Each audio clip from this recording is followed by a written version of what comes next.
खुदा भीति और इश्क़े मुस्तफा इल्म আমল শুদ্ধির প্রচেষ্টা শরীয়ত তরিকাতের চিন্তাধারা এসবের সমষ্টি মদনী মুযাকারা আলহামদুলিল্লাহি রাব্বিল আলামিন আসসালাতু ওয়াসসালামু আলা খাতামিন নাবিয়্যিন আম্মা বা'দ ফাআউযু বিল্লাহি মিনাশ শাইতানির রাজীম বিসমিল্লাহির রহমানির রহিম আসসালাতু ওয়াসসালামু আলাইকা ইয়া রাসূলাল্লাহ ওয়া আলা আলিকা ওয়া আসহাবিকা ইয়া হাবিবাল্লাহ الصلاة والسلام عليك يا نبي الله وعلى آلك وأصحابك يا نور الله প্রথম তারিখের সাথে সম্পর্ক রেখে জিয়ায়ে দুরুদুস সালাম পেজ নাম্বার 2 থেকে ফরমানে আখিরি নবী সাল্লাল্লাহু আলাইহি ওয়াসাল্লাম নাম্বার 1 যে আমার উপর একবার দুরূদ শরীফ পড়ল আল্লাহ পাক তার উপর 10টি রহমত অবতীর্ণ করেন সল্লু আলাল হাবিব সাল্লাল্লাহু আলা মুহাম্মদ। আপনারা প্রশ্ন করুন, প্রতিটি প্রশ্নের উত্তর তাও বিসসাওয়াব অর্থাৎ সঠিকভাবে দিতে পারব এটি আবশ্যক নয়। সম্ভব হলে আরজ করার চেষ্টা করব। ভুল বলতে শুনলে সাথে সাথেই তৎক্ষণাৎ আমাকে সংশোধন করবেন ইনশাআল্লাহ। আমাকে আমার ভুল হওয়ার প্রেক্ষিতে ভুল গ্রহণকারী হিসাবে পাবেন। সাল্লু আলাল হাবিব সাল্লাল্লাহু আলা মুহাম্মদ। আমি কুরবানি করতে চাই, এর জন্য আমাকে নিয়ম কানুন বলে দিন প্লিজ। এই প্রথম কুরবানি কি আল্লাহর নামে হবে নাকি নিজের নামের পক্ষ থেকে হবে? যদি 2 ভাগে দেই তাহলে প্রথম বাকি আল্লাহর নামে দিতে হবে নাকি তা আমার নামে করাটাই আবশ্যক? প্লিজ মেহেরবানি করে এই ব্যাপারে দিক নির্দেশনা প্রদান করুন। কোরবানি সমূহ যাই হয় এটি আল্লাহর রাস্তায় দেয়া হয় আর আল্লাহর নাম নিয়েই জবাহ করা হয়। এটি আল্লাহর আদেশ আমাদের প্রতি, আমরা যেন কোরবানি করি। তাই যাদের উপর কোরবানি ওয়াজিব তাদের কোরবানি করাটা আবশ্যক হয়, আর যাদের উপর ওয়াজিব নয় তারাও যদি কোরবানি করে তাহলে নফল কোরবানি তাদের হয়ে যাবে, সওয়াব তারাও পাবেন। আল্লাহ পাকের অংশ তো সমস্ত দুনিয়াই আল্লাহ পাকেরই। কোরবানির ছাগল সেটাও আল্লাহরই, প্রকৃত মালিক তো তিনি। এটি আমাদের পক্ষ থেকে কোরবানি, ইবাদত বান্দা করবে, রব করবেন না। এই কোরবানি হচ্ছে একটি ইবাদত, এটি আমরা করব। তাই আপনার অর্থাৎ নিজেদের নামেই কোরবানি করে দিন। যদি 2টি ছাগল করে থাকেন তাহলে যার নামই আপনি দিতে চান, যদি ঘরে বাচ্চার আম্মু থাকেন তার উপরও কোরবানি ওয়াজিব, তো তার অনুমতি নিয়ে নিন, তার পক্ষ থেকে করে নিন। অথবা যার পক্ষ থেকেই আপনি চান করতে পারেন, 2টি শর্ত নয়। নিজের পক্ষ থেকে যার উপর ওয়াজিব হয়েছে কোরবানি তিনি একটি নিজের পক্ষ থেকে ছাগল অথবা বকরি যাই হোক, যদি শরীয়ত অনুযায়ী পুরোপুরি যোগ্য হন, শুধুমাত্র একটি দেয়াই ওনার জন্য আবশ্যক হবে, 2টি অথবা 3টি এটি জরুরি নয়। সাল্লু আলাল হাবিব সাল্লাল্লাহু আলা মুহাম্মদ। আমির আহলে সুন্নাত, এই ভিডিওতে আপনি দেখতে পারছেন প্রাণীরা এই বাচ্চাদের সাথে কতটা ঘনিষ্ঠ হয়ে গেছে, আর বাচ্চারাও বিনা দ্বিধায় প্রাণীদেরকে আদর করছে। এসবের পিছনে আসলে রহস্যটা কি? দয়া করে উত্তর প্রদান করবেন। কিছু না কিছু রহমতের অংশ তারাও পেয়ে থাকে। প্রাণীদের মধ্যেও কারো মাঝে অধিক ওই দয়ার অংশ, সহমর্মিতার অংশ থাকে, কারো মাঝে কম থাকে, অনেকের মাঝে একেবারেই দেখা যায় না, তবে থাকে সবার মাঝে। যেমন মা সিংহী ছিঁড়ে ফেরে খাওয়া প্রাণী, সে তার বাচ্চাদেরকে তো আদর করবেই। তো কিছু না কিছু দয়া প্রাণীরাও মাঝে মধ্যে লাভ করে থাকে। তো এভাবেই অনেক প্রাণী ঘনিষ্ঠ অন্তরঙ্গ হয়ে যায়। সাথে সাথেই ঘনিষ্ঠ অন্তরঙ্গ হয় না এরা সাধারণত, যখন এরা ভালোবাসা পায় প্রতিপালনকারীর। তো যতটা ভালোবাসা পেতে থাকে ততটাই সে তার প্রতিপালনকারীর সাথে ঘনিষ্ঠ হতে শুরু করে, অন্তরঙ্গ হতে শুরু করে। এগুলো ঘরের প্রতিপালনকারী প্রাণী হবে হয়তো, তো বাচ্চারা এদেরকে প্রথমে তো ভয় করতে থাকে, সংকোচ করতে থাকে, এরপর হাত লাগায় অথবা সরে যায়, এরপর আস্তে আস্তে দেখতে থাকে যে ওরা কিছু বলছে না, এরা ঘনিষ্ঠ হয়ে যায়, তখন বাচ্চারাও ঘনিষ্ঠ হয়ে যায়। এভাবেই তাদের সাথে খেলা করে বাচ্চারা। বুখারী এবং মুসলিম শরীফে আমাদের প্রিয় নবী সাল্লাল্লাহু আলাইহি ওয়াসাল্লামের আলিশান ফরমান হচ্ছে, আল্লাহ পাকের শত রহমত রয়েছে, এগুলো থেকে একটি রহমত জিন, মানুষ, প্রাণী এবং পোকামাকড়ের মাঝে অবতীর্ণ করেছেন, যার ফলে তারা পরস্পরের মাঝে একে অপরের উপর মেহেরবানি এবং দয়া করে। এই রহমতের ফলেই হিংস্র প্রাণী তাদের বাচ্চাদের প্রতি দয়ালু হয়। আর ৯৯টি রহমত অর্থাৎ 99 রহমতকে সংরক্ষিত রাখা হয়েছে, যেগুলো দ্বারা আল্লাহ পাক কিয়ামতের দিন নিজ বান্দাদের প্রতি দয়া করবেন। সকলে এভাবেই রহমতের কিছু না কিছু অংশ লাভ করে, প্রাণীরা, পোকামাকড়েরা পেয়ে থাকে। সল্লু আলাল হাবিব সাল্লাল্লাহু আলা মুহাম্মদ। আমির আহলে সুন্নাতের বারগাহে আমার প্রশ্ন হচ্ছে, জিলহজের এই 10 দিন নখ, চুল এবং মৃত চামড়া না কাটার ব্যাপারে মোস্তাহাব সূচক আদেশ রয়েছে। তো অনেক মানুষের অভ্যাস থাকে তারা দাঁত দ্বারা নখ কাটতে থাকে। তাদের এরূপ কর্মকাণ্ডের ফলে কি মোস্তাহাব সূচক হুকুমের ওপর আমল হয়ে যাবে নাকি হবে না? এবং দাঁত দ্বারা নখ কাটার কারণে তারা কুরবানির সওয়াব লাভ করবে নাকি করবে না? মেহেরবানি করে দিক নির্দেশনা প্রদান করুন। যে ব্যক্তি কুরবানি করবে তার জন্য এটি মুস্তাহাব, অর্থাৎ এটি উত্তম কাজ, সওয়াবের কাজ, যে জিলহজের চাঁদ রাত থেকে শুরু করে যতক্ষণ নিজ কোরবানি না হয়, ছুরি চালানো হয়েছে পশুর গলায়, তাহলে কোরবানি হয়ে গেল। এমন নয় যে টুকরো টুকরো করে ফেললো তখন কোরবানি হলো, তাহলে তো হজম হওয়ার জন্য অপেক্ষা করতে হবে, এরকম নয়। ছুরি চালানো হয়েছে, কোরবানি হয়ে গেছে। যখন কোরবানি হয়ে গেল, এখন সে নিজের নখ, চুল যাই আছে কাটবে, এটিও তার উপর আবশ্যক নয়। এখনই সে নখ কাটবে, চুল কাটবে, অর্থাৎ এখন তার জন্য মুস্তাহাবের যেই সময় ছিল তা পূর্ণ হয়েছে। এখন যদি কর্তন করা পাওয়া যায়, নেইল কাটার জিনিসটি তো পরবর্তীতে আবিষ্কার হয়েছে, আগে অন্য পদ্ধতি ছিল কর্তন করার। একটা সময় আমি ব্লেড দিয়ে কাটতাম, নেইল কাটারও ছিল, আমার জন্য ব্লেড ঠিক ছিল, ব্লেড দিয়েই কাটতাম। অথচ এখন কাটতে পারবো না আমি। আপনারা ট্রাই করবেন না, আঙ্গুল কেটে যাবে। এই কাজে অভিজ্ঞতা ছিল আমার। অনেক সময় মানুষ দেখে শীষ করতো, ঠান্ডা লাগলে যেভাবে কাঁপে, এখনই আঙ্গুল কাটবে, কিন্তু কথা ওটাই, অভিজ্ঞতা। তো কথা হচ্ছে যে পদ্ধতি নখ কাটুক, নখ কর্তন করা পাওয়া গেলে, তো দাঁত দ্বারাও যদি নখ কাটে তাহলে তো কর্তন পাওয়া গেল। যদি কেটে থাকে, শুধুমাত্র এভাবে কামড়ায়, সম্ভবত কাটে কম, কামড়াতে থাকে, এটি তাদের ভুল কাজ। এমনিতেও এটি নিষেধ রয়েছে, নখ দাঁত দিয়ে নখ কাটা অথবা মুখে নিয়ে কামড়ানো, এটাও নিষেধ আছে। এর ফলে বার্স অথবা বারাস কুষ্ঠরোগ, সাদা দাগের রোগ জন্ম নেয়ার আশঙ্কা থাকে, আর এই কাজটি মাকরুহ, নিষেধ। এছাড়াও নখের ভিতর ময়লা জীবাণু থাকে। 2 হাতের কবজি অথবা যেই তালু রয়েছে, সবচেয়ে বেশি জীবাণু এই নখের মধ্যে থাকে, এটি আন্ডারস্টুড। কেউ একজন বলেছিলেন আমাকে, সম্ভবত সোশ্যাল মিডিয়াতেই এর একটি ভিডিও এসেছিল, আমি দেখিনি, ভিডিওতে সম্ভবত জীবাণু দেখানো হয়েছিল। এগুলো মাইক্রোস্কোপের মাধ্যমে দেখায় নখের মধ্যে বাস্তবেই অনেক জীবাণু থাকে। আমি তো যখনই হাত ধুই তখন চেষ্টা করি, আমি খাবারের আগে যখন সাবান দ্বারা হাত ধুই তখন আমার এই 5 আঙ্গুলকে এভাবে সাবান দিয়ে ঘষে নেই, কেননা আমি তো খাবার খাবো। শুধুমাত্র হাত ধোয়ার ফলে উপর দিয়ে পানি চলে গেল, আর এমনিতেও সাবান লাগানোর ফলে প্রতিটি জীবাণু মারা যায় না, সকল জীবাণু মারা যায় না। অনেক জীবাণু তো এতটা শক্তিশালী হয় যে আপনারা আশ্চর্য হবেন, পানিকে ফুটানো হয় না, এই ফুটানোর কারণেও মরে না, এতটা শক্তিশালী হয় তারা। আমি মাছির ভিডিও দেখছিলাম, মাছিকে দেখানো হয়েছিল মাইক্রোস্কোপের মাধ্যমে, যেসব ক্লিপ চলতে থাকে সোশ্যাল মিডিয়াতে। উড়তে কোনো এক জায়গায় বসে সে, তার মধ্যে এত জীবাণু থাকে কীটের মতো, সেগুলো হাঁটাচলা করে, এতটা ভয়ানক মাছি। খাবারের জিনিসের উপর বসে, আর আমরাও স্পষ্ট যে কি করছি, না ধুয়েই খেয়ে ফেলি প্রতিটি খাবার। আমাদের দেশে তো সাধারণত প্রতিটি জিনিস খোলা বিক্রি হয়, বাহিরের দেশে দেখেছি আমি স্বাস্থ্য সুরক্ষা বিষয়ক আইনের উপর আমল করানো হয় জোরপূর্বক। সেখানে ভয়ে থাকে মানুষ, সাথে জরিমানা হবে, ফাইন করা হবে, এটা ওটা হবে, তদারকি হবে। তাই সেখানে প্রতিটি জিনিস প্যাকিংয়ের মধ্যে রাখে। ওপেন জিনিসপত্র, এ ধরনের খাবারের জিনিসপত্র সাধারণত পাওয়া যায় না। দুধও প্যাক করা পাবেন, দইও প্যাক করা পাবেন। আর মিষ্টির ক্ষেত্রে তো তারা এতটাই সতর্ক থাকে, মাছি তো দূরের কথা, মাছির কল্পনাও অসম্ভব।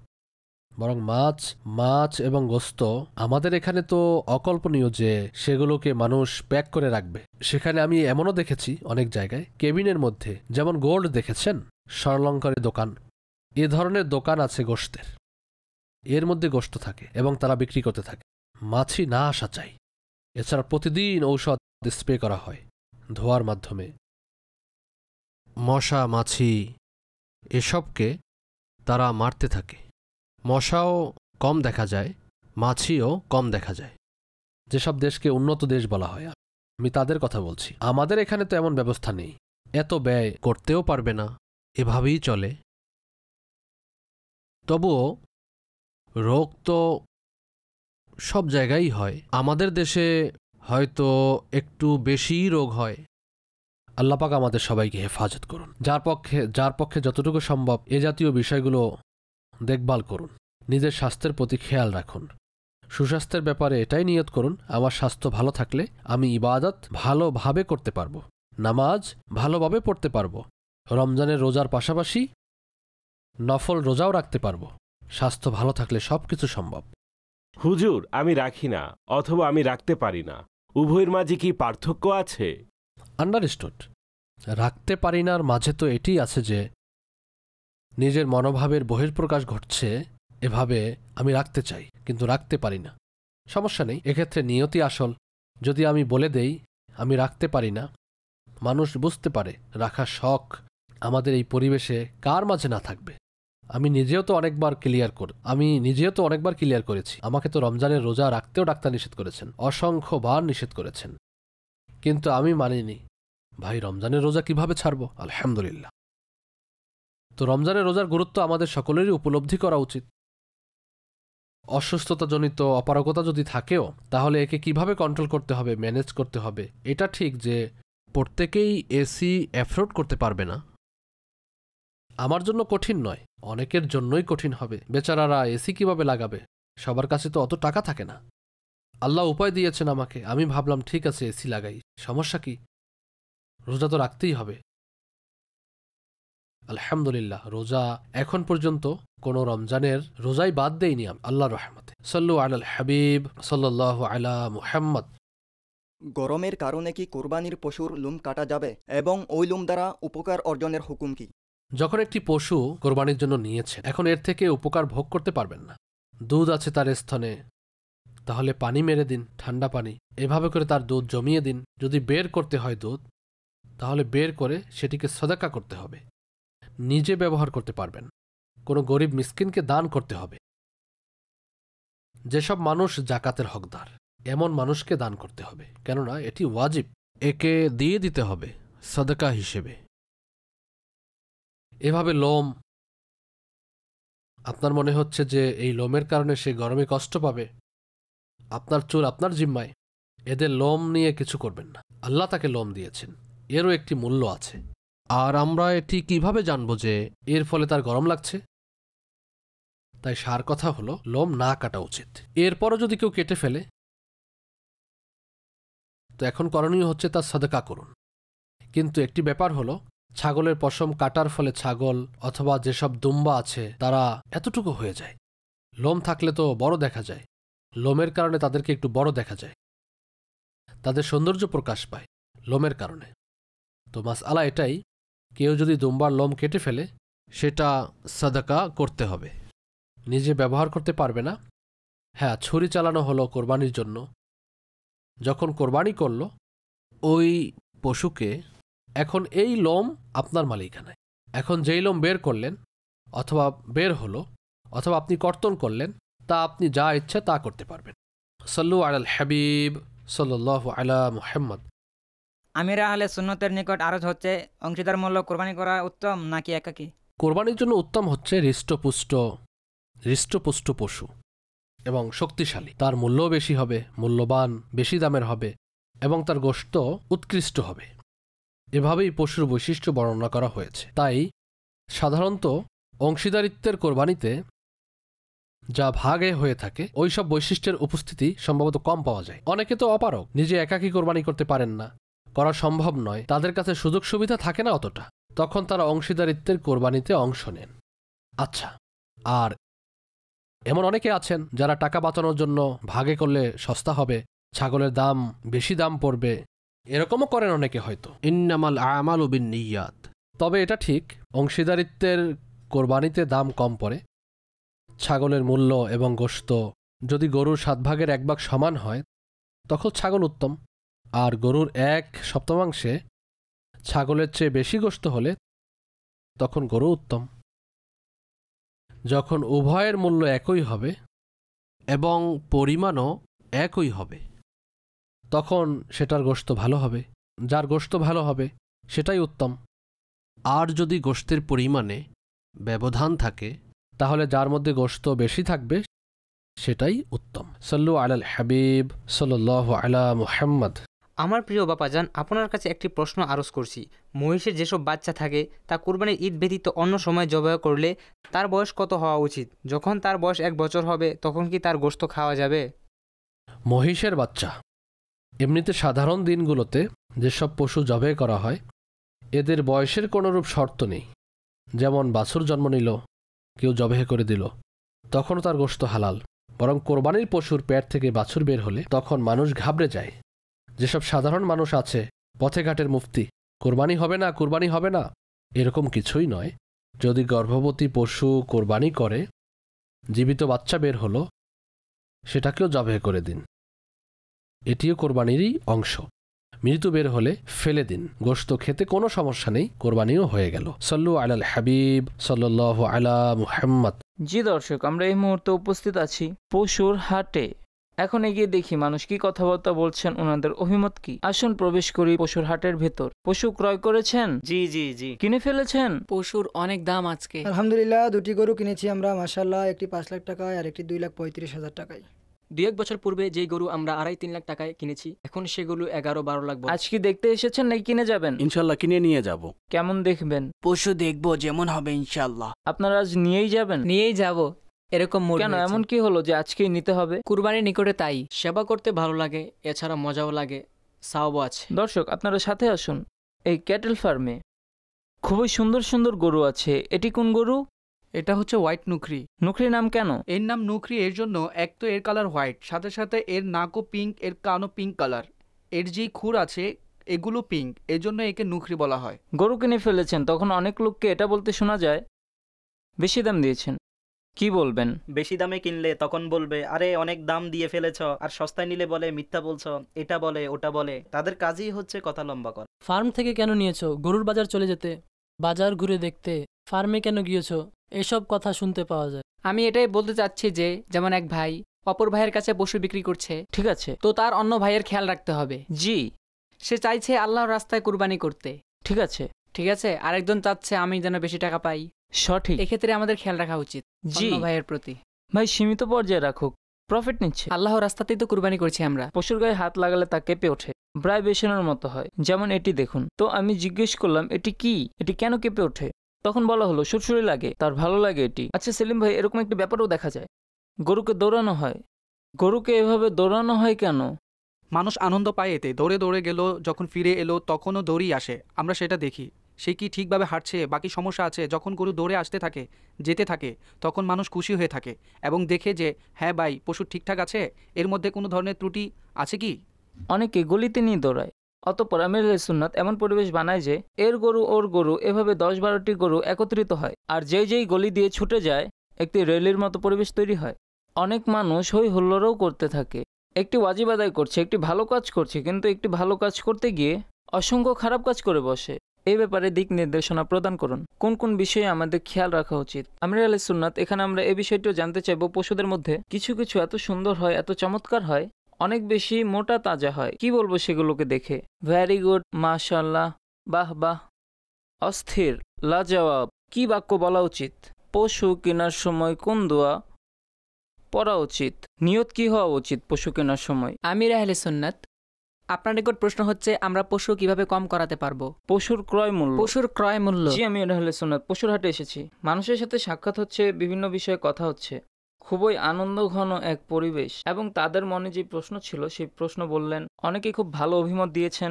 এখন আশিকানে রসুল যেসব প্রশ্ন করেছেন, আপনি সেসব প্রশ্নের জবাব ইরশাদ করুন। আল্লাহ তাআলার রহমত আপনার উপর বর্ষিত হোক। আল্লাহ পাক আপনাকে দীর্ঘ জীবন নিরাপত্তার সাথে প্রদান করুন। আমাদেরকে দাওয়াত ইসলামীতে অটল থাকার তৌফিক দিন। যেভাবে আপনি চান সেভাবেই আমাদেরকে দিনের কাজ করার তৌফিক দান করুন। আমিন বিজাহি নবীল আমিন সাল্লাল্লাহু আলাইহি ওয়াসাল্লাম। মুর্শিদিয়াত তারের উপর নূরের বর্ষণ হোক। ফয়জানে মাদানী মুযাকারা জারি থাকবে ইনশাআল্লাহ। মাশাআল্লাহ, তিনি আমাদেরকে খুব সুন্দর সুন্দর পশু দেখিয়েছেন স্ক্রিনে। এটি কোরবানির ঈদের সময়ে একটি আকর্ষণ। অন্যান্য সময় যত সুন্দর পশুই হোক দেখতে মন চায় না, এসব নিয়ে মানুষ নর্মাল থাকে, কিন্তু কোরবানির ঈদে ভিন্ন এক অনুভূতি জাগে। ভালো লাগে পশুগুলো, আল্লাহর পথে কোরবান হয়। আল্লাহ পাক আমাদেরকে খুশি মনে কোরবানি করার সৌভাগ্য দান করুন। এক তো তিনি প্রশ্ন করেছেন ছেলেপেলেরা রাস্তায় পশু নিয়ে দৌড়ায়। এখন এর উত্তরের ক্ষেত্রে বিভিন্ন অবস্থা সামনে আসতে পারে। অনেক সময় পশু অসুস্থ হয়ে যায়, আর অসুস্থ পশু দৌড়াতে পারে না, যেভাবে মানুষও অসুস্থ হয়। এমনিতেই রাউন্ড লাগায়, দৌড়ায় ময়দানে। যেই মানুষ যদি তার জ্বর উঠে যায়, এখন দৌড়ানো, সে বলবে ভাই আজ দৌড়াতে পারবো না, কাল দৌড়াবো, তাই না? এখন পশু যদি অসুস্থ হয়, সেও নিস্তেজ হয়ে যায়। অসুস্থ পশুকে টানাহেচড়া করা হচ্ছে, দৌড় লাগানো হচ্ছে। একটি অবস্থা তো এই, যা মূলত অন্যায়। আচ্ছা, এখন হৃষ্টপুষ্ট পশু, তাকে এই নিয়তে দৌড়াচ্ছে যে সে যেন সুস্থ থাকে, কেননা হাঁটা চলা দৌড়ালে সে ভালো থাকে, অথবা মানুষ অ্যাক্টিভ থাকে। আর যদি কাউকে এক কোণাতেই ফেলে রাখেন, সে আর অ্যাক্টিভ থাকে না। যেসব পশু চলাফেরা করে তার গোশত উৎকৃষ্ট হয়, আর দুধও উৎকৃষ্ট হয়। যেসব পশু মাঠে চড়ে সেগুলো উৎকৃষ্ট হয়। কিন্তু আজকাল তো ফার্মের পশু, যা এক জায়গাতেই বন্দী থাকে, নির্দিষ্ট খাবার প্রদান করা হয়, সেগুলোর গোশত অতটা ভালো হয় না। কিন্তু বর্তমানে ফার্মেরগুলোই পাওয়া যায়, চর্বির টুকরা থাকে তাদের শরীরে। একইভাবে মুরগি, যেসব মুরগি খোলামেলা চড়ে, সেগুলোর গোশত অধিক পুষ্টিকর, ডিম পুষ্টিকর। আর যেসব মুরগি যদিও দেশি হয়, কিন্তু সবসময় খাঁচায় বন্দী থাকে এবং তাদেরকে নির্দিষ্ট খাবার দেয়া হয়, এগুলোর মাঝে সেই পুষ্টি থাকে না, যেগুলো হলো ফার্মের। আর ফার্মই তো ফার্মই হয়ে থাকে, কিন্তু মানুষ কী করবে, ফার্মেরগুলোই খাচ্ছে। এই কারণেই মূলত এ সমস্ত প্রাণীকে প্রয়োজন অনুসারে চলাফেরা করানো এটি সঠিক কাজ। আচ্ছা, এখন কথা হলো গলির মধ্যে দৌড় করানো, আর একসাথে করে 10-12টি নিয়ে হো হো করে ছেলেপেলেরা যেভাবে দৌড়াতে থাকে। যদি গলিতে বসতি থাকে আর আপনি বলছেন না, ঘরের লোকেরাও তো আনন্দ নিয়ে দেখছিল। আরে ভাই, 90 বছরের দাদি, যিনি ভিতরে বিছানার উপর খাটের উপর বেচারি পড়ে আছেন, তিনিও কি আনন্দ নিয়ে দেখছেন? ওনার উপর কি অতিবাহিত হচ্ছে, ওনার খেয়াল কে রাখবে? আমার মতো বৃদ্ধই এদিক দিয়ে যাবে, মনোযোগ দিবে। ভাই, ঘরে কোনো বৃদ্ধ তো থাকতে পারে, কোনো হার্টের রোগীও থাকতে পারেন। সবেমাত্র তিনি ট্যাবলেট খেয়েছিলেন ঘুমের, ঘুম আসে না বেচারার, সবেমাত্র চোখ লেগে আসছিল। আর ছেলেরা ডাব্বা ড্রাম বাজাতে বাজাতে, তালি বাজাতে বাজাতে হো হো করে শোরগোল করছে কুরবানির। ঘরে সবাই দৌড় দিল ব্যালকনিতে দেখার জন্য, মানুষ আনন্দ দিচ্ছে। এই রোগী, ওনার খেয়াল কে রাখবে? যেই বেচারার ঘুম আসছে না, ঘুমের ঔষধ খেয়েছিল। একইভাবে দুধ পানকারী শিশু, সে তো জানে না এসব। কোরবানি কি, গরু কি, কোরবানির ঈদ কি, তাই না? ওই বেচারা জেগে গেল, এখন সে ওয়া ওয়া চিৎকার করছে, আর ওদিকে ঘরের সবাই তামাশা দেখে চলছে। তাই গলি মহল্লাতে সকলের কথাই আমাদের চিন্তা করা উচিত। একইভাবে আমাদের যেই জুলুস বের হয় অলিগলি থেকে, নিঃসন্দেহে ঈদে মিলাদুন্নবী জুলুসও মানুষ গলি থেকে বের করেন, রাতের সময় বের করেন। তখন তাদের সবাইকে আমরা এটাই পরামর্শ দেই, এমন কোনো কাজ আমাদের করা যাবে না যার কারণে প্রিয় নবীর উম্মতের কষ্ট হয়, একজন ব্যক্তিরও কষ্ট না হওয়া উচিত। তো এভাবে গলিতে দৌড় করানো এটা ঠিক না। যেসব ছেলেরা দৌড় করায়, যদি আপনারা কিছু করতেই চান পশু নিয়ে, তাহলে মাঠে চলে যান। কিন্তু ওটাই, পশুর ব্যাপারটি দেখতে হবে, পশুর যেন কষ্ট না হয়, কোনো মানুষের যেন কষ্ট না হয়। মানুষেরও কষ্ট হতে পারে। কিছু পশু এত বেশি জেদি হয়, তেজি হয়,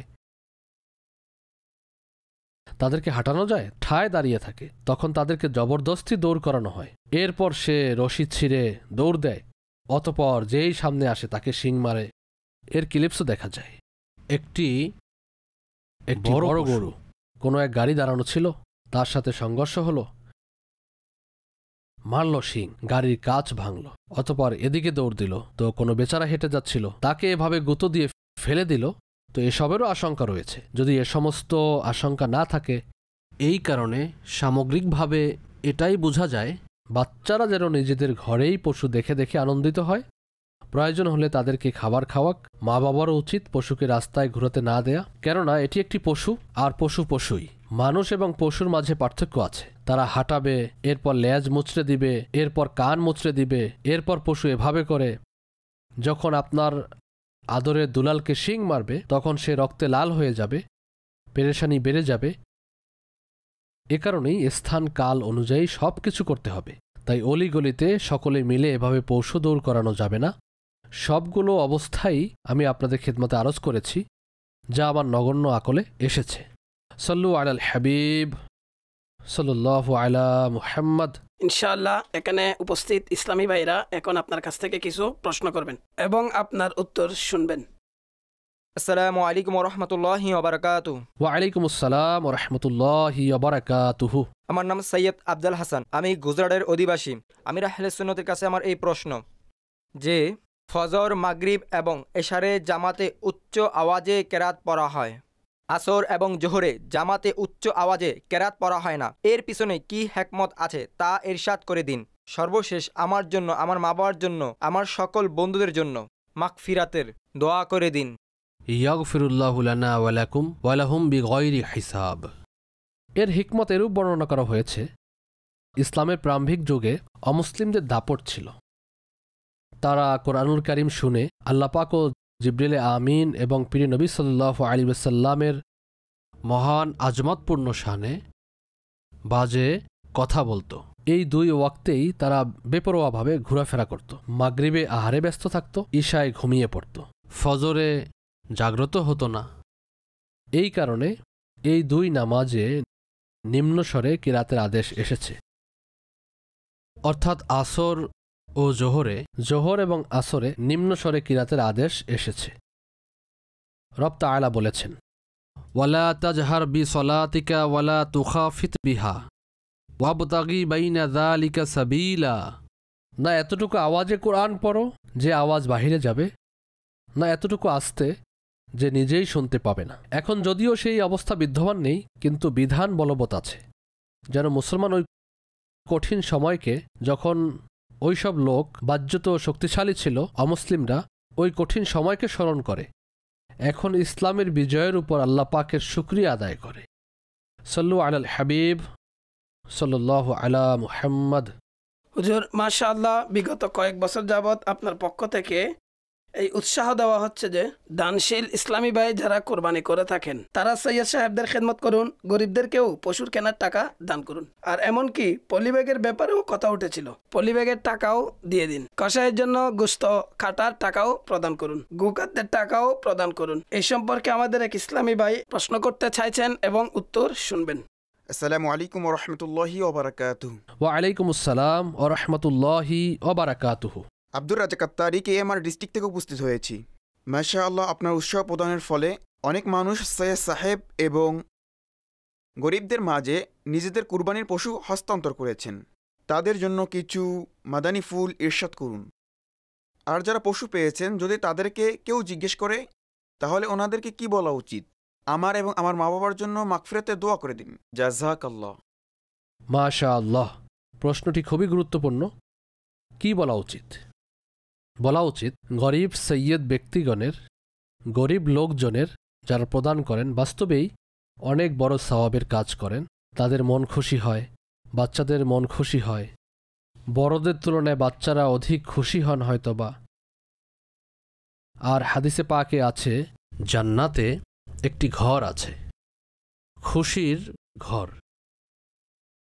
এটি তারাই পাবে যারা বাচ্চাদের মন খুশি করে, যারা বাচ্চাদের মন আনন্দিত করে। এই হাদিসে পাকের ব্যাখ্যায় এসেছে, যদি পশুর বাচ্চাদের অন্তরকেও খুশি করে, সেও এই ফজিলত লাভ করবে। বাস্তবেই এটি খুশির মুহূর্ত। আর এই সময় অনেক মানুষ দারিদ্রতার কারণে কুরবানি করতে পারেন না। তাদেরকে অবশ্যই দেওয়া উচিত, কষাইও দেওয়া উচিত, গোখাদ্যও দেওয়া উচিত, সব কিছু, দড়ি যা কিছু প্রয়োজন হয় এদেরকে দিয়ে দেওয়া উচিত। আচ্ছা, এখন এক্ষেত্রে এটি হতে পারে আপনি তাকে বলে দিন, ভাই আমার পক্ষ থেকে আপনি এই কোরবানি করবেন। যেমন ধরুন ওনাকে উকিল বানিয়ে দিলেন, আপনি প্রতিনিধি হয়েছেন আপনার, অথবা ওনাকে বললেন প্রিয় নবী সাল্লাল্লাহু আলাইহি সাল্লামের পক্ষ থেকে কোরবানি করে দিয়েন, অথবা ইমাম হুসাইন রাদিয়াল্লাহু তাআলা আনহুর পক্ষ থেকে, গৌসে পাকের পক্ষ থেকে, এভাবে আপনি তাকে উকিল বানিয়ে দিলেন। এখন যার কাছে পশু গিয়েছে তিনি এর মালিক নন।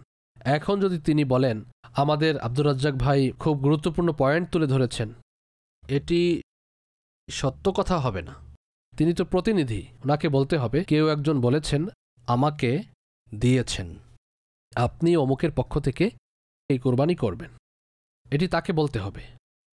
তবে এক্ষেত্রে প্রদানকারী উচিত এখানে এটাই বুঝে আসতেছে, যদি সম্ভবপর হয় তাহলে তাকে মালিক বানিয়ে দিন, উপহার দিয়ে দিন, তাকে সাথে কসাই ইত্যাদি দিন, আপনি গোখাদ্য সব কিছু দিন, কিন্তু সাথে এটাও বলে দিন এই পশু এখন আপনার, আপনি যেভাবে ইচ্ছা একে কোরবানি করুন। তখন তিনি বলতে পারবেন যে এটি আমাদের।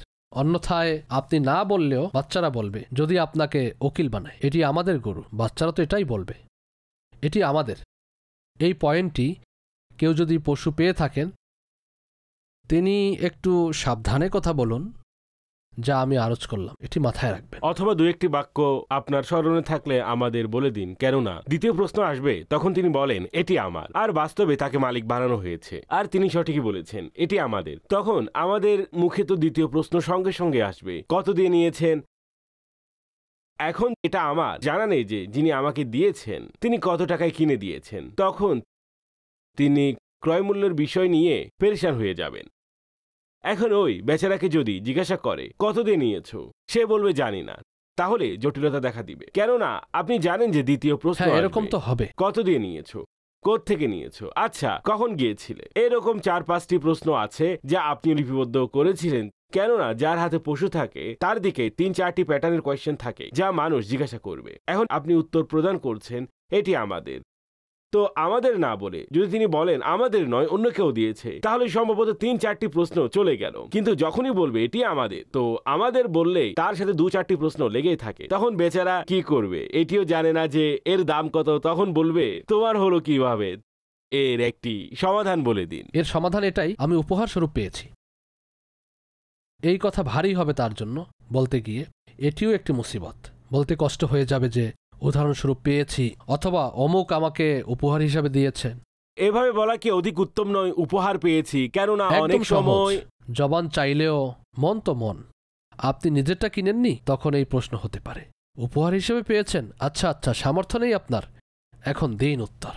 আচ্ছা, অনেক সময় পজিশন সম্পর্কে সবার জানা থাকে আগে পিছে পুরো মহল্লাতে, যে উনি কিনতে পারবেন না, 25-30-40 হাজার টাকায় পশু কিনতে পারবেন না। যদি ক্রয় করেন তারা তো দ্বিধাদ্বন্দ্বে পড়ে যাবে, ভাই তিনিও পশু কিনে ফেললেন কিভাবে। তো এটিকে উত্তম জবাব নয়, যেমনটি আপনি বলেছেন উপহার স্বরূপ পেয়েছি। এটি একেবারে লিখে লাগিয়ে দেওয়া উচিত, কথার কথা বললাম, একদম সকলের জানা থাকা উচিত উপহার হিসাবে পেয়েছি। অন্যথায় মানুষের মনে এটি নিয়ে ওয়াসওয়াসা তৈরি হবে, ভাই এতদিন সে আমাদের সামনে গরিব সেজেছিল, আরে ভাই সে তো এত সুন্দর ছাগল কিনেছে, আপনি যদিও বা 25,000-এর পেয়েছেন, তখন 60,000-ওয়ালা বলবেন 60,000-এরটাও কিনতে পারবে সে। আর আমরা অমুক সময় বলেছিলাম মসজিদের জন্য দাও, তখন বলেছিল ভাই আমার সামর্থ্য নেই, আমি গরিব মানুষ। এটি বাস্তব কথা, আপনি ভালো বিষয়ে মনোযোগ আকর্ষণ করেছেন। এটি বলে দেওয়া উচিত যে উপহার স্বরূপ পেয়েছি, জিজ্ঞাসার আগেই বলে দেওয়া উচিত এটি আমরা উপহার হিসাবে পেয়েছি। বাচ্চাদেরকেও বুঝিয়ে দেওয়া উচিত এটি আমরা উপহার পেয়েছি, এখন আমাদেরই, কিন্তু পেয়েছি উপহার হিসেবে। এটি যেন জানা থাকে, তাহলে সম্ভবত এর মধ্যেই নিরাপত্তা রয়েছে। যেমন মানুষ হজে যায়, অনেকের উপর মানুষ বাস্তবেই আশ্চর্য হয়, আরে ভাই সে হজে এসেছে, আর তাও এই দিনে। আজকাল তো হজের খরচ অনেক বেড়ে গেছে, সম্ভবত 7-8 লাখ টাকা হয়ে গেছে, হয়তো অনেক বেড়ে গেছে। হজে যাচ্ছেন, এমন এমন লোকজনও যাচ্ছেন যাদের আর্থিক অবস্থা সম্পর্কে সকলেই জানেন যে উনি অতটা মজবুত নন, তিনি কিভাবে যাচ্ছেন, মাথায় এই প্রশ্ন ঘোরে। কিন্তু উনি নিজে ক্লিয়ার করেন না সাধারণত, ওনার উচিত হচ্ছে ক্লিয়ার করে দেয়া। যদি কেউ পাঠিয়ে থাকে বলতে সমস্যা কি, কেউ আমাকে পাঠিয়েছে এই কথা বলতে, অথবা আমি বদলি হতে যাচ্ছি বলতে সমস্যা কি? যদি কেউ বদলি হজে পাঠিয়ে থাকে তাহলে কিন্তু বলবে না, কেননা নিজের সম্পদশালিতাকে তো শো করতে হবে, তাই না? এরপর তারা এভাবেও দাঁড়াবে, হ্যাঁ তাই করণই হচ্ছে। যেখানে শরীয়ত বাধা দেয় না এবং যদি জানা থাকে এতে নিজের সম্মান বজায় থাকবে, তাহলে মানুষকে বলে দেওয়া উচিত। শুধু শুধু নিজের ছোটখাটো গ্রহণযোগ্যতার পেছনে না দৌড়ানো উচিত। সম্মান অপমান আল্লাহরই হাতে, এসব বলাতে অপমানের কিছু নেই। যদি বান্দা বলে দেয় যে আমাকে, অর্থাৎ প্রয়োজন অনুসারে আমাকে কেউ পাঠাচ্ছে, প্রয়োজন না হলে ঠিক আছে, প্রত্যেক ব্যক্তিকে ধরে ধরে বলার প্রয়োজন নেই। যেমন ধরুন আমি হজে যাব, আমার ব্যাপারটি তো এতটাই প্রসিদ্ধ, তিনি কিভাবে যাবেন? কেউ পাঠাচ্ছেন হয়তো, তাই না? এমনকি আমার কাছে যদি টাকা পয়সাও এসে যায় আর আমি হজে যাই, তখনও বলবে ওনাকে কেউ পাঠিয়েছেন হয়তো। আমার ইমেজ এমন মানুষের মাঝে, অথচ আমি নিজ টাকায় যাচ্ছি। ধরা যাক, কিন্তু আমিও এটি ঘোষণা দিব না আমি আমার টাকায় যাচ্ছি, কেননা এটি কিছুটা অদ্ভুত লাগে আর আমার বলার প্রয়োজনও নেই। আমার অবস্থা তো এমন, যদি আমার কাছে কোনো টাকা আসে, উদাহরণস্বরূপ আমি দাওয়াত ইসলামীর নামে অনুদান করে দিলাম, আরে ভাই এই 5 লাখ টাকা দাওয়াত ইসলামীর অর্থ বিভাগে পৌঁছে দিন, তখন অর্থ বিভাগের প্রতিটি ব্যক্তি এটাই ভাববেন কেউ দিয়েছে হয়তো আর তিনি পাঠিয়ে দিয়েছেন ইলিয়াস ভাই। তো এভাবে আমার একটি ভালো ইমেজ তৈরি আছে। আমি যদি কোনো দান খয়রাত করিও কেউ জানতে পারবে না তিনি নিজে কিভাবে দিবেন, তিনি তো উপার্জনই করেন না। এটি আমি বোঝানোর জন্য বলছি। এভাবে বিশ্বস্ততা হয়ে যায় আমাদের মতো মানুষের, কিন্তু সাধারণভাবে মানুষের বিশ্বস্ততা এতটা থাকে না। অনেক সময় লোকজন নিজেদের মধ্যে ডিসকাস করবে, কথাবার্তা বলবে। আমার উপরও কিছু অভিযোগ এসেছিল কোনো এক যুগে, তিনি প্রতি বছর হজে যান, তিনি কি দাওয়াত ইসলামী টাকা দ্বারা যাচ্ছেন? আমি এর উত্তর স্পষ্টভাবে দিয়েছি, প্রশ্নই ওঠে না। দাওয়াত ইসলামীর টাকা এবং আমাদের হজ এবং উমরার সাথে এর কি লেনদেন, এর কি সম্পর্ক? সেগুলো তো আল্লাহ ও রসুলের বিধান মোতাবেকই ব্যয় করতে হয়। যেগুলো অনুদান হিসাবে আসে তা যে খাতেই নিয়েছেন, যেই কাজের জন্য নিয়েছেন, সেই কাজেই ব্যয় করতে থাকেন। মূল কথায় আসি, আপনি যা বলেছেন আমি যেন 2-1 লাইনে বলে দিই। উত্তর, যদি কেউ আপনাকে কোরবানির পশু পেশ করে থাকেন আর যদি এমনটি বলে আমার পক্ষ থেকে অথবা প্রিয় নবী সাল্লাল্লাহু আলাইহি ওয়াসাল্লামের পক্ষ থেকে আপনি একে কোরবানি করে দিন, আমি আপনাকে এর নায়েব বানাচ্ছি, প্রতিনিধি বানাচ্ছি, তাহলে আপনি এই পশু সম্পর্কে একেবারে বিনা দ্বিধায় মানুষকে বলে দিন যে ভাই আমাকে এভাবে এভাবে কেউ দিয়েছেন, যেন আমি একে কোরবানি করি। এটি আমার ব্যক্তিগত নয়, এটি বলে দিন। যদি আপনি বলেন যে এটা আমার, তাহলে মানুষ প্রশ্ন করবে কত দিয়ে নিয়েছেন, কখন নিয়েছেন, প্রথমে কত চেয়েছিল, এরপর কত কমিয়েছেন। এসব প্রশ্ন মানুষ আপনাকে করবে, কেননা মানুষ অনর্থক কথা বেশি বলে। তাদের কাছে কাজের কথা বলার মতো শব্দ থাকে না বেচারাদের। এ কারণে আপনি আগে থেকেই বলে দিন। এখন এমনটাও হতে পারে কেউ আপনাকে উপহার হিসাবে দিয়েছে, এটি আপনি আপনার পক্ষ থেকে কোরবানি করে দিন যেভাবে চান। তখন আপনি মানুষকে বলে দিন, যখন সুযোগ আসে, কথা শুরু হয়, বলুন এটি আমি ক্রয় করিনি, আলহামদুলিল্লাহ আমাকে কেউ উপহার স্বরূপ দিয়েছেন, আল্লাহ তাআলা তাকে উত্তম প্রতিদান দিন। তাহলে আমার মতে অনেক অনেক উল্টাপাল্টা প্রশ্ন, হয়তো মিথ্যাও বলতে হতে পারে, এর থেকে আপনি বেঁচে থাকতে পারবেন। আর বাচ্চাদেরকেও বলে দিন যে আমরা উপহার হিসাবে পেয়েছি, অথবা এটি আমাদের নয়, অমুকের নামে এটিকে কোরবানি করতে হবে। সত্যের ক্ষয় নেই আর মিথ্যার মধ্যে কল্যাণ নেই, এটি সব সময় মনে রাখবেন। নেকির কাজ করতে গিয়ে তার মধ্যে 10 রকম মিথ্যা বলবেন। কে বলেছে মিথ্যা বলার জন্য? সাল্লু আলাল হাবিব সাল্লাল্লাহু আলা মুহাম্মদ। আরো এক ইসলামী ভাই আছেন এবং তিনি আপনার নিকট প্রশ্ন করবেন। তিনি আত্তারি, মাশাআল্লাহ, আপনার মাধ্যমে কাদেরি আত্তারি তরিকায় অন্তর্ভুক্ত হয়েছেন। তিনি বলেছেন আমির আহলে সুন্নাত যদি আমার নিকট কোনো উপহার চান আমি একেবারে বিনা দ্বিধায় প্রদান করব। এখন আপনি হুজুর ওনার কাছে কি চাইবেন? ভালোভাবে ভেবে নিন, আমি রেখে দিব, দারুস সুন্নাতে বসিয়ে দিব ওনাকে। ওয়াকফে মদিনায় আমাকে অফার দিলে আমার পেট পূর্ণ হয় না। আমি মাদানী কাফেলাওয়ালা, ইনশাআল্লাহ। क्या बात है। জি, প্রশ্ন করুন। মাশাআল্লাহ। আসসালামু আলাইকুম ওয়া রাহমাতুল্লাহি ওয়া বারাকাতুহু। ওয়া আলাইকুম আসসালাম ওয়া রাহমাতুল্লাহি ওয়া বারাকাতুহু। আমি মোহাম্মদ ফয়জান আত্তারি। আমার প্রশ্ন হচ্ছে, ছাগলের বয়স 1 বছর হয়ে গেছে, তার দাঁত নড়ছে পড়ে যায়নি, তা দ্বারা কি কুরবানি হতে পারে? যদি নিশ্চিতভাবে জানা থাকে 1 বছরের হয়ে গেছে, তাহলে 2 দাঁত বের না হলেও তখনও কুরবানি হয়ে যাবে। এক্ষেত্রে লক্ষণীয় হচ্ছে যদি নড়তে থাকে দাঁত, বাস্তবেই নড়াচড়া করছে, তাহলে এটি একটি ত্রুটি তৈরি হলো পশুর মাঝে। কিন্তু এটি এমন ত্রুটি নয় যার ফলে কুরবানি হবে না, কুরবানি হয়ে যাবে।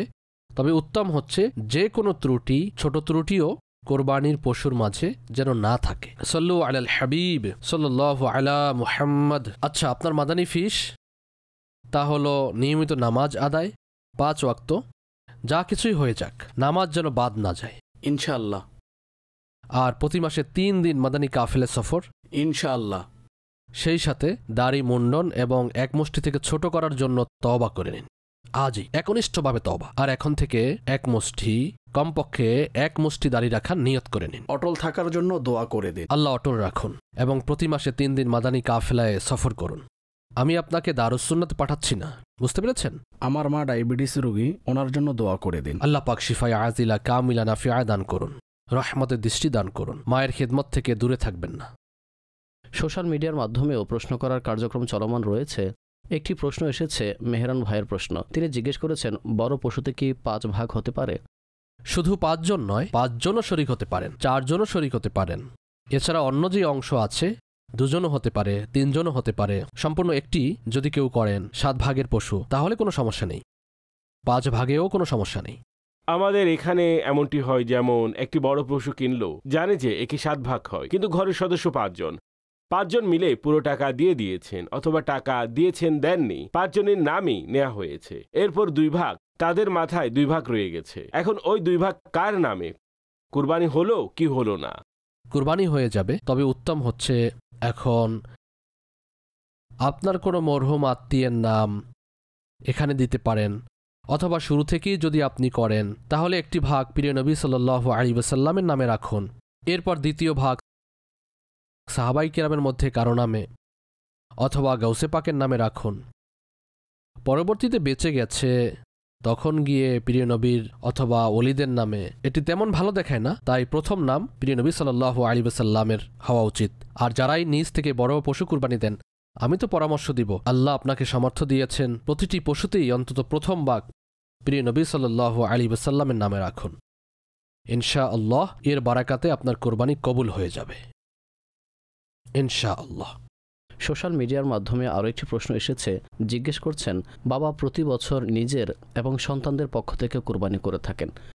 এই বছর বাবা এবং মা হজে যাচ্ছেন, আর সন্তানরাও ঘরে আছেন, প্রাপ্তবয়স্ক সন্তানরা। তাহলে কি তাদের উপর কুরবানি ওয়াজিব হবে? এদের মধ্যে যারা যারা সাহেবে নিসাব হয়েছেন, অর্থাৎ এত টাকা অথবা এতটুকু সম্পদ অথবা এতটুকু মালামাল তাদের কাছে আছে, যার ফলে কোরবানি ওয়াজিব হয়, তার উপর অবশ্যই কোরবানি ওয়াজিব হবে, করতে হবে। একটি প্রশ্ন ফেসবুকের মাধ্যমে এসেছে। তিনি জিজ্ঞেস করছেন, শুনেছি মাইয়াতের পরিবার যত বেশি কান্না করে সেই অশ্রু মাইয়াতের কবরে জমা হতে থাকে, যার ফলে মাইয়াতের কষ্ট হয়। এর বাস্তবতা কতটুকু? ভুল শুনেছেন আপনি। আপনার অশ্রু কবরে পৌঁছাবে না। আচ্ছা, যা নিষেধ রয়েছে, কান্না করা নিষেধ নয়, এটি মনে রাখবেন। নিষেধ হচ্ছে নোহা করা, নোহা করা অথবা আহাজারি করা। এটি হচ্ছে মাইয়াতের গুণাগুণ অর্থাৎ মাইয়াতের বিশেষত্বকে বাড়িয়ে চড়িয়ে বর্ণনা করা এবং উচ্চ আওয়াজে কান্না করা, একে নোহা বলে। আর এটি হারাম। এটি নারীরা বেশি করে থাকে। এরকম যেমন আমি বললাম না, মরার পর তো বেলায়েত পেয়ে যায় খুব সহজেই।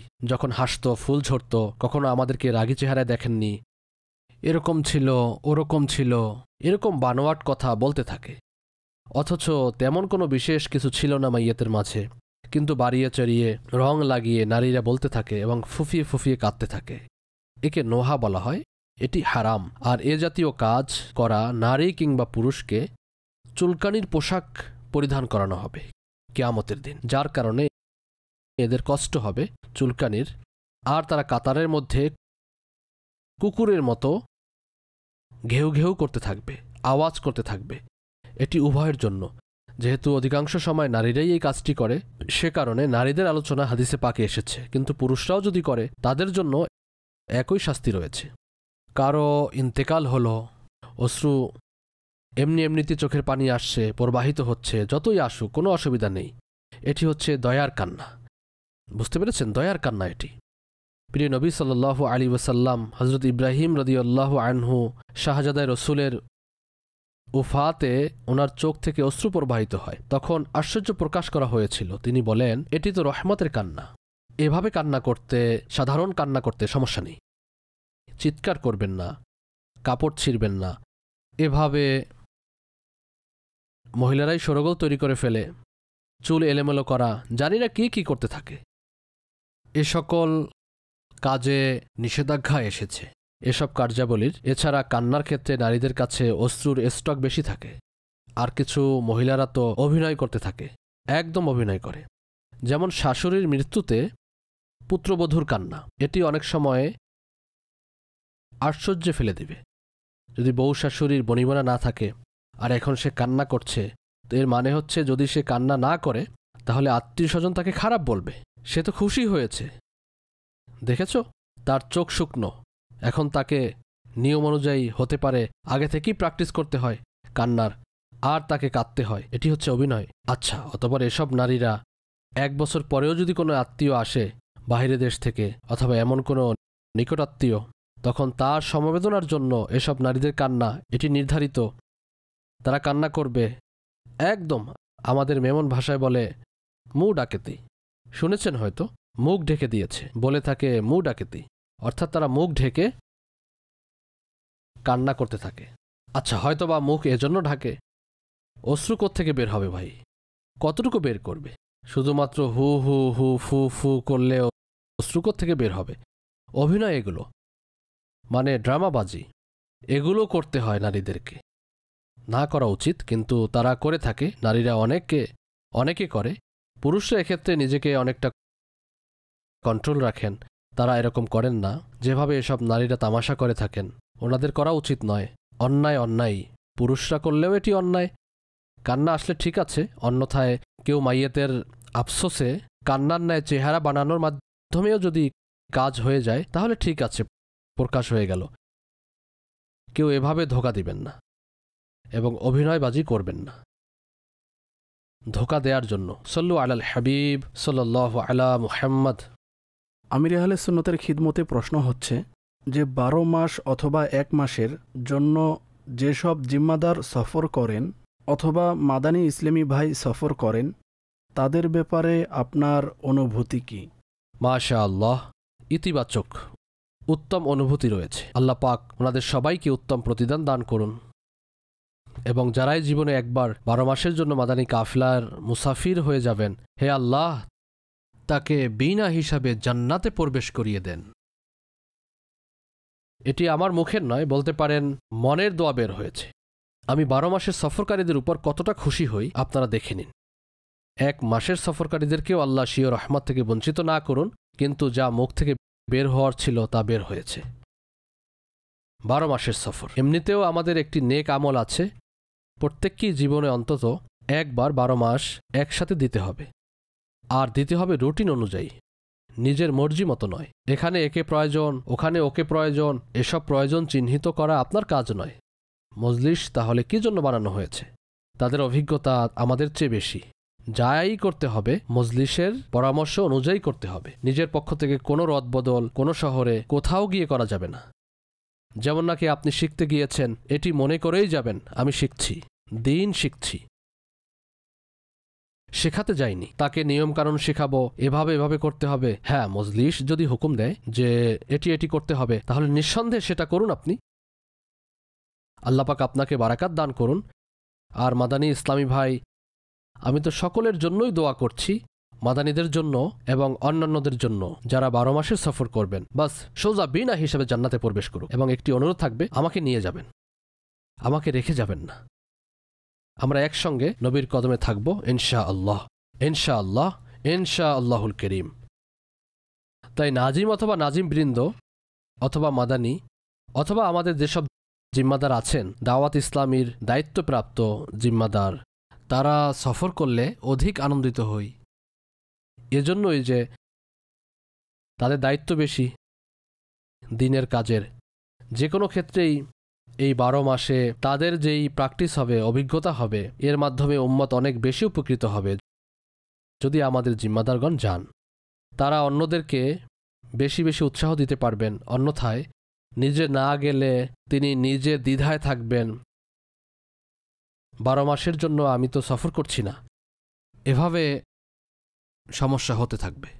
একইভাবে যারা মাদানী রয়েছেন, এসব মাদানী তো মেহরাব ও মিম্বার সামলাবেন, জামিয়াতুল মদিনা সামলাবেন, আজ নয়তো কাল তাদের অনেক শাগরিদ হবে এবং দাওয়াত ইসলামীর আরও অসংখ্য কাজ করবেন হয়তো। এমন অনেকেই আছেন যারা এসব কাজ বর্তমানেও করছেন হয়তো এবং সফর করছেন, আর এভাবে তাদের মাধ্যমে উম্মতের উপকারের অনেক বেশি চান্স রয়েছে। এখন কেউ যদি উপকার না পৌঁছায়, অলস হয়ে যায়, সেটা ভিন্ন বিষয়, কিন্তু সাধারণত বাহ্যিক আলামত এটাই বলে যে তাদের মাধ্যমে অধিক উপকার হয়। তাই তাদের 12 মাসের সফর খুবই জরুরি। সকল জিম্মাদারগণ যারাই আছেন, নিগরান যার নাম অথবা এলাকা নিগরান যার নাম, ওনারা সকলেই 12 মাসের সফর জীবনে অন্তত একবার অবশ্যই করুন। আলহামদুলিল্লাহ, 12 মাস আমিও আমার হিসেবে সফর করে নিয়েছি এবং না জানি কত অভিজ্ঞতা হয়েছে। এতে একটি অভিজ্ঞতা এমনও হয়েছে, আমি গাং পয়েন্টে এসে গিয়েছিলাম, এটিও তো একটি অভিজ্ঞতা। প্রত্যহিক নেকির দাওয়াতের কাজ শুরু হয়ে গিয়েছিল লাহোরে। আলহামদুলিল্লাহ, আমার এত চৌক ইস্তেমা, বড় ইস্তেমা হচ্ছিল, স্পষ্টতই দুশ্মন তো দুশ্মনই। দিন ইসলামের কাজ বাড়তে দেখে তাদের পছন্দ হয়নি। আল্লাহ পাক রহমত করেছেন, আমি আপনাদের সাথেই বসে আছি আল্লাহ রহমতে, আল্লাহ পাকের দয়ায়। আল্লাহ পাক দুশ্মনদেরকেও হিদায়াত দিন, সকলেই দাওয়াত ইসলামীওয়ালা হয়ে যান। ভেতরে এসে দেখুন দাওয়াত ইসলামী কী কাজ করছে, দূর দূর থেকে বোঝা যাবে না। ভেতরে এসে পরখ করে দেখুন কত বেনামাজি নামাজি হয়ে গেছেন, কত অমুসলিম আলহামদুলিল্লাহ মুসলমান হয়ে গেছেন, আর সমাজের কত অধঃপতন হওয়া লোক, তারা আজ মাশা আল্লাহ সম্মানিত মর্যাদাবান হয়ে নিজেদের এলাকায় জীবন কাটাচ্ছেন। মুসলমানদের কত সুন্দর সুন্দর প্রশিক্ষণ হচ্ছে, সুন্নতের আমলদার হচ্ছেন, মসজিদসমূহ আবাদও হচ্ছে এবং মসজিদসমূহ নির্মাণও হচ্ছে। হ্যাঁ, এ সমস্ত কাজ একজন মুসলমানের মনকে তো অবশ্যই খুশি প্রদান করবে। আর কি বলবো, আল্লাহ পাক আমাদের সবাইকে বুঝ দান করুন। এদিক ওদিকে শোনা কথার চক্করে না পড়ে যারাই আমাকে শুনছেন তাদেরকে আমি দাওয়াত দিচ্ছি, দাওয়াত ইসলামীর ভিতরে এসে দেখুন আপনি তারা কি করছেন। দাওয়াত ইসলামীকে দেখুন, রাজনীতি থেকে মুক্ত। কখনো তারা না হরতালে ডাক দেয়, না কখনো বিক্ষোভ মিছিল করে, না এতে অংশগ্রহণ করে। তারা নিজেদের নিয়মেই কাজ করে যাচ্ছেন। তারা মসজিদসমূহকে আবাদ করার কাজে ব্যস্ত আছেন, তাদের নিজেদের লক্ষ্যস্থল আছে। আলহামদুলিল্লাহ, তারা লেগে আছে। যতক্ষণ এই লক্ষ্যের পেছনে লেগে থাকবে ইনশাআল্লাহ তাদের রাস্তায় কেউ বাধা দিবে না। আমার মৃত্যুর পরও কখনো রাজনীতিতে যাবেন না, কখনো হরতাল কিংবা এসব চক্করে পড়বেন না। আপনারা আছেন, মসজিদ আছে, নামাজ আছে, সুন্নাত আছে, এসব কাজই আপনারা করতে থাকবেন। তাহলে ইনশাআল্লাহ আপনারা কখনো, কেউ আপনাদেরকে যতই কটাক্ষ করুক, তারা কটাক্ষ করবে, উপহাস করবে, আপনার এটা বলবে ওটা বলবে, তারা মিথ্যাকে সত্য বানিয়ে আপনাকে কাছে টানার চেষ্টা করবে। আপনারা তাদের চক্করে পড়বেন না। দাওয়াত ইসলামীর সাথে এমন ভাবে জড়িয়ে থাকবেন, যদি কেউ টান মারেও, বাহু ছিঁড়ে গেলে ছিঁড়ে যাক, পিঠ ভেঙে গেলে ভেঙে যাক, আপনি ভাঙবেন না, আপনি লেগে থাকবেন। আপনার অন্তর যেন দাওয়াত ইসলামীর সাথে জড়িয়ে থাকে এবং দেহও যেন জড়িয়ে থাকে। ইনশাআল্লাহ, ইনশাআল্লাহুল করিম। সাল্লু আলাল হাবিব সাল্লাল্লাহু আলা মুহাম্মদ। আজ আমরা উপস্থিত আছি একটি ক্যাটেল ফার্মে, আর এখানে আছে কুরবানির পশু। কিন্তু কিছু পশু এমনও আছে যা হালাল তো বটে, কিন্তু সেগুলোর কুরবানি হয় না, এবং ক্রয় বিক্রয় উভয় ক্ষেত্রেই এই বিষয়ে সতর্ক থাকতে হয় যে কোন পশু ক্রয় করতে হবে তা জানা থাকতে হবে। বিক্রেতাও ইমানদারির বহিঃপ্রকাশ করতে হবে। যেমন ফর এক্সাম্পল, ফহাদ ভাইয়ের সাথে আলাপ আলোচনা শুরু করছি, নিজ পয়েন্ট অফ ভিউ দিব আমরা, কিন্তু এক্ষেত্রে আসল পয়েন্ট অফ ভিউ তা আমাদের শাইখেরই হবে। ফহাদ ভাই, আপনি বিভিন্ন পশু দেখেছেন, মাশাআল্লাহ, খুবই চমৎকার সব পশু, কিন্তু এমন কিছু পশু আছে যা হালাল বটে, কিন্তু সেগুলোর কুরবানি হবে না। সেগুলোর গোশতও শুনেছি খুব সুস্বাদু হয়। ফর এক্সাম্পল, হরিণের গোশত খেয়েছেন আপনি? না, খাইনি, তবে শুনেছি। আমিও শুনেছি গোশত খুব মজা হয়। এর কুরবানি জায়েজ কিনা তা তো আমাদের শাইখই বলবেন। তাহলে যেখানে এটি জবে হবে সেখানে পাওয়াও যাবে ইনশাআল্লাহ। তো একটি বিষয় হচ্ছে, এর মাধ্যমে কুরবানি শুনেছি হয় না। এখন কি কারণে হয় না? এত চমৎকার প্রাণী, এছাড়াও এত সুস্বাদু গোশত, তার কুরবানি কেন হয় না? এটি একটি প্রশ্ন। কি বলেন আপনি? জি, এছাড়া মারখোর আছে, আপনি মারখোর দেখতে পারেন। মারখোর তো এমনিতেও হালাল খাওয়ার জন্য। জি জি জি। কিন্তু তার কোরবানি হয় না। আচ্ছা, মারখোরের ক্ষেত্রে একটি বিষয় আছে। দেখুন, সম্ভবত আমার যতটুকু জানা আছে, এই মারখোর ফার্সি শব্দ, ঠিক আছে না? মার খোর, মার এর অর্থ হচ্ছে সাপ, আর খোর অর্থ হচ্ছে আহারকারী, অর্থাৎ সাপ আহারকারী প্রাণী। আচ্ছা, বলা হয় যে এর কুরবানি হয় না। আচ্ছা, সম্ভবত এই কারণেই হয় না যেহেতু এটা সাপ খায়। শুনেছি যে এটি বন্য প্রাণীদের অন্তর্ভুক্ত, পাহাড়ি প্রাণীদের অন্তর্ভুক্ত। এছাড়া আরও হালাল প্রাণী সম্পর্কে কথা বলি, তো আপনি আরও একটি প্রাণী দেখেছেন হয়তো, উট পাখি। যদিও সে চতুষ্পদী নয়, কিন্তু তার 2 পাও চতুষ্পদের সাথে টেক্কা দেয়। একে জবেহ করা হলে তার থেকেও ভালো পরিমাণে গোশত বের হবে। অবশ্যই। আর উট পাখির গোশত কেমন হয়? উট পাখির গোশত খাইনি কখনো, তবে শুনেছি উট পাখির গোশতও এক হিসেবে চিকেনের গোশতের চেয়ে আপগ্রেড বলতে পারেন। আচ্ছা, অর্থাৎ খাওয়া জায়েজ, কিন্তু কুরবানি জায়েজ নয় এর। তো এ বিষয়েও কনফার্মেশন এবং ইনফরমেশন জানা উচিত আমাদের শেখ, প্লিজ। এরকম আরেকটি প্রাণী আছে ইয়াক, যাকে বন্য মহিষ বলে। আচ্ছা, বন্য, জি, বন্য মহিষও বলে, বরফ দেশের মহিষও বলা হয় তাকে। শীত প্রধান এলাকায় পাওয়া যায়, লোম থাকে অনেক তার শরীরে, তাই না? সঠিক। তো তার ব্যাপারেও বিভিন্ন কথা শুনতে পাওয়া যায়। কিছু মানুষ বলে যে এটি কুরবানির যোগ্য, অর্থাৎ এ দ্বারা কুরবানি করা যায়, আর কিছু লোক বলে যে এর কুরবানি হয় না। ওলামাই কেরামের কাছ থেকেই শুনেছি যে মহিষের কুরবানি হতে পারে। অবশ্যই। তো যখন মহিষের কুরবানি হতে পারে, তো ইয়াকও তো মহিষ, আপনি বন্য শব্দ ব্যবহার করছেন। তো বলা হয় যে যে সমস্ত প্রাণীর সাথে বন্য শব্দ ব্যবহার করা হয় সেসব বন্য প্রাণীর কুরবানি করা যায় না। আমি আমার পার্সোনাল অভিজ্ঞতা শেয়ার করছি। আমার এক বন্ধু আছেন, তিনি বলেছিলেন ইয়াকের ফার্মিং হয়। আচ্ছা, যদি ফার্মিং হয় তখন সেটা বন্য থাকে না এক হিসেবে, কেননা ফার্মিং হচ্ছে বিল্ডিং হচ্ছে, যেমন প্রাণীদের ব্যাপারে বলা হয় যে এটি ঘরে পালিত, ছোট থেকে বড় করে। এখন ফার্মে যেসব ইয়াক ছোট থেকে বড় হয়েছে, ঠিক না, সেটা তো বন্য রইল না, সেটা তো গৃহপালিত হয়ে গেল। আর একটি বিষয় আমি নোট করেছি, তা হচ্ছে মহিষ। আমার মতে আপনি আমার কথার সাথে একমত হবেন, মহিষ এমনিতেও হালাল, কোরবানির জন্যও জায়েজ। একইভাবে বকরিও হালাল, কোরবানির জন্যও জায়েজ। কিন্তু মানুষদের মাঝে এই ট্রেন্ড কম মহিষ এবং বকরি কেনার। তারা খাসি, গাভী কিংবা গরুই কিনে থাকে, অথবা উট কিনে। এটা একদম সঠিক বলেছেন আপনি। কিন্তু এখনকার ট্রেড, বিশেষত করাচিতে, আমরা করাচিতে অধিকাংশ সময় দেখে থাকি মহিষ এবং বকরিকে কুরবানির জন্য কনসিডার করা হয় না। অসংখ্য প্রশ্ন তৈরি হয়েছে। তো আমরা আমাদের শাইখের নিকট যাই এবং আমাদের শাইখের কাছে জানতে চাইব আপনি আমাদের আলোচনা শুনেছেন, আর আমরা যেসব পয়েন্ট অফ ভিউ দিয়েছি তাতে কতটুকু সত্যতা আছে, আর বাস্তবতা হচ্ছে আমরা সামাজিক বিষয়গুলোকে অবলোকন করে এবং মানুষের কাছ থেকে কিছু শুনে নিজেদের এক্সপিরিয়েন্স বর্ণনা করছিলাম। আসল বাস্তবতা তো আপনি বর্ণনা করবেন। প্লিজ বলুন শেখ, আসলে সঠিক কোনটি?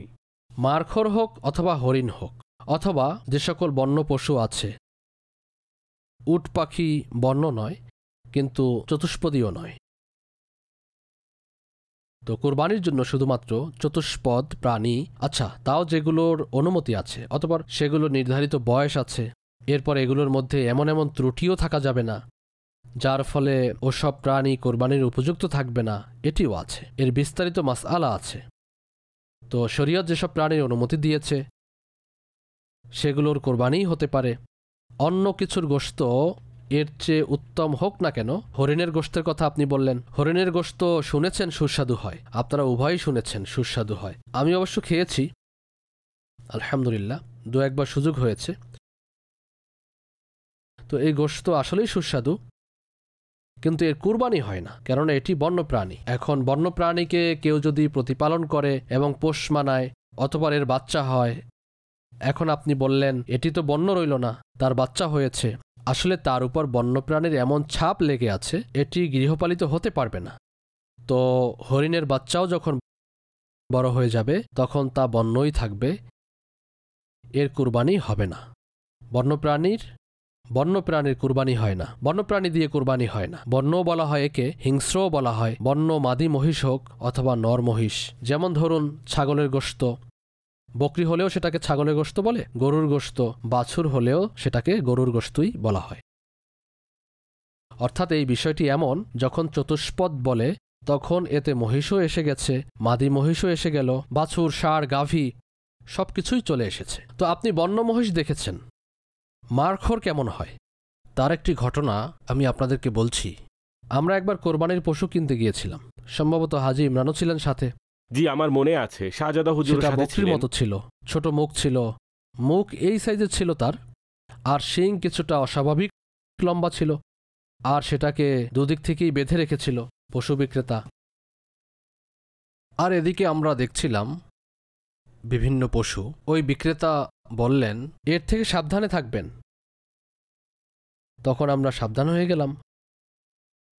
আমরা বুঝতে পারিনি তিনি কেন এটিকে বেঁধে রেখেছিলেন। এর মুখও ছোট, মনোযোগ ছিল না। তো হাজী রেজা সাথে ছিলেন, হাজী উবায়দ রেজা। তিনি বললেন, এটিকে বন্য মনে হচ্ছে। সেটা আসলেই বন্য ছিল, সেটাকেও বিক্রির জন্য রাখা হয়েছিল। এরপর পুনরায় আমরা সম্ভবত সেই হাটে গিয়েছিলাম, সেটা হয়তো বিক্রি হয়ে গিয়েছিল। যদি কোরবানির জন্য বিক্রি হয় তাহলে মাসআলা হচ্ছে এর দ্বারা কোরবানি তো হবেই না। আর যদি এমনিতেই কেউ কিনে থাকে তো জানি না, মার খোরকে সামলানো যাবে না, সামলানো মুশকিল, ভয়ানক মনে হচ্ছিল ওটাকে। সল্লু আলাল হাবিব সাল্লাল্লাহু আলা মুহাম্মদ। ফরমানে আখিরি নবী সাল্লাল্লাহু তাআলা আলাইহি ওয়া আলিহি ওয়াসাল্লাম, লা ইলাহা ইল্লাল্লাহুল হালিমুল কারীম, সুবহানাল্লাহি রাব্বিস সামাওয়াতি সাবঈ ওয়া রাব্বিল আরশিল আযীম। 3 বার যে ব্যক্তি পড়ল সে মূলত শবে কদর অর্জন করে নিল। আসুন একসাথে পড়ি, লা ইলাহা ইল্লাল্লাহু আল হালিমুল কারীম, সুবহানাল্লাহি রাব্বিস সামাওয়াতি আস-সাবঈ ওয়া রাব্বিল আরশিল আযীম। লা ইলাহা ইল্লাল্লাহু আল হালিমুল কারীম, সুবহানাল্লাহি রাব্বিস সামাওয়াতি আস-সাবঈ ওয়া রাব্বিল আরশিল আযীম। লা ইলাহা ইল্লাল্লাহু আল হালিমুল কারীম, সুবহানাল্লাহি রাব্বিস সামাওয়াতি আস-সাবঈ ওয়া রাব্বিল আরশিল আযীম। সল্লু আলাল হাবিব সাল্লাল্লাহু আলা মুহাম্মদ।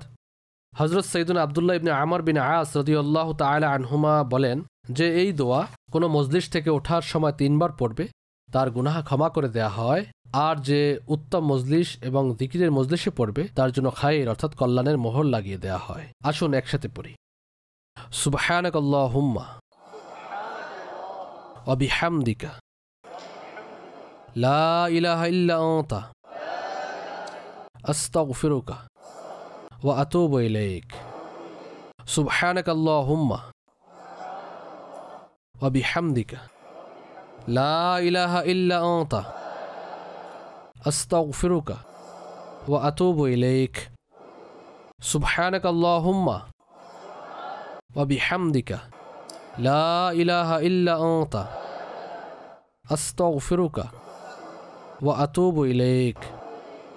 সল্লু আলাল হাবিব সাল্লাল্লাহু আলা মুহাম্মদ। খুদা ভীতি আর ইশকে মুস্তাফা, ইলম আমল শুদ্ধির প্রচেষ্টা, শরিয়ত তরিকাতের চিন্তাধারা, এসবের সমষ্টি মদনী মুজাকরা।